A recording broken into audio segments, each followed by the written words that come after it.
Syrian friend, and we are 6 years old. And I marvel at her milk-white porcelain skin and the trouble she raises throughout high school. After college, Hala births 2 sons with even whiter skin. And she opens her own bakery, and I marvel at the cakes she sells, smothered in buttercream. Glossy, silky, smooth, ivory, studded with these white, edible pearls. Hala stayed. She baked. She lived as long as she could until finally last year, Hala disappeared. She took the plane and she left the Middle East.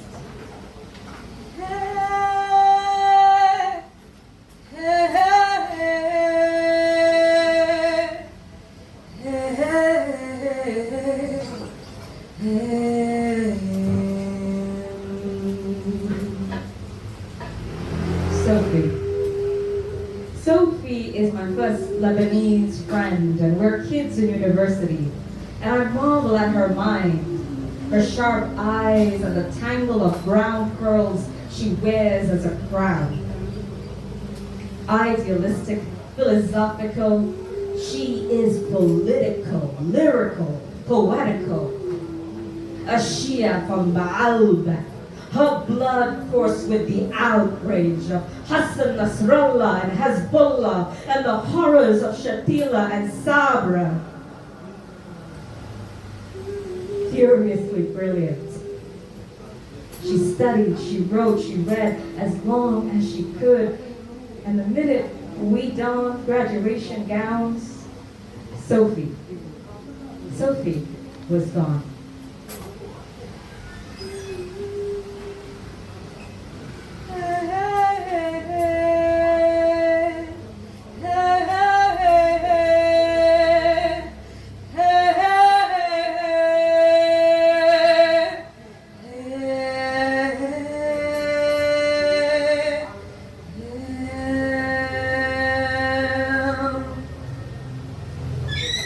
Zeina. So Zeina is the first poet who moves me to tears with the laments of her tongue for the cousin she lost in that civil war.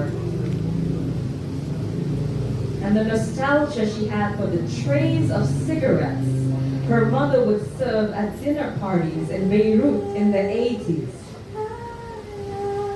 Zeina made a home for Middle Eastern artists. She started every evening of poems saying, "Poets, we're a weird bunch. We wear strange hats, too many shawls, and we have a lot to say."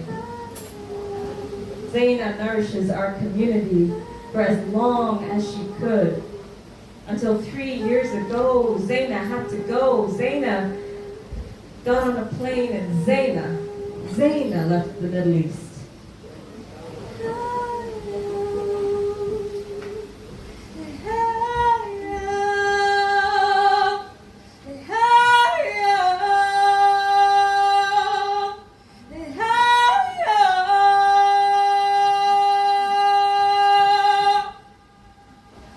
So, where do they go?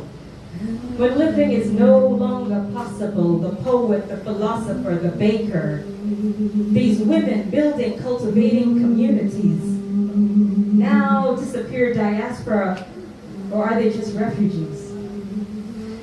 Threads fading from a beautiful tapestry because of forced migration, currency devaluation, and what of this ancient Islamic civilization? This region which brought us medicine, art, astrology, now studded in bullets by their artillery. The media will tell you a different story, but Naji al-Ali's Handala will teach you more about the Balfour Declaration, the Nakba, 1948, 1967, the First and Second Intifada. When the truth is there are superpowers intent on destabilization.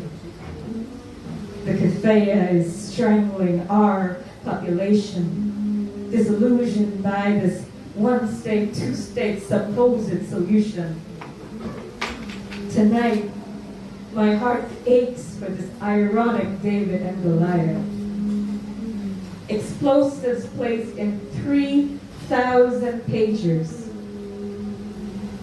41,000 dead in 12 months.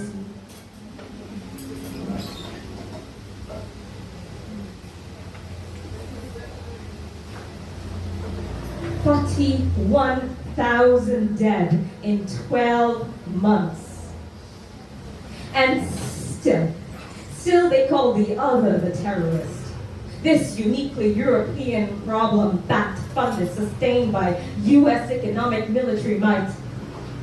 Domination, subjugation, misinformation, these are bullying nations.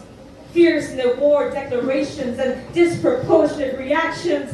It is genocide. And I need to say that this is not okay. This is not okay. This is not okay. So tonight, let's scream once more for Hala, for Sophie, for Zeina, for Gaza, for Beirut, for Palestine. So ladies and gentlemen, I invite you, if you want to close your eyes, and on the count of 3, you can scream with us too. 1, 2, 3.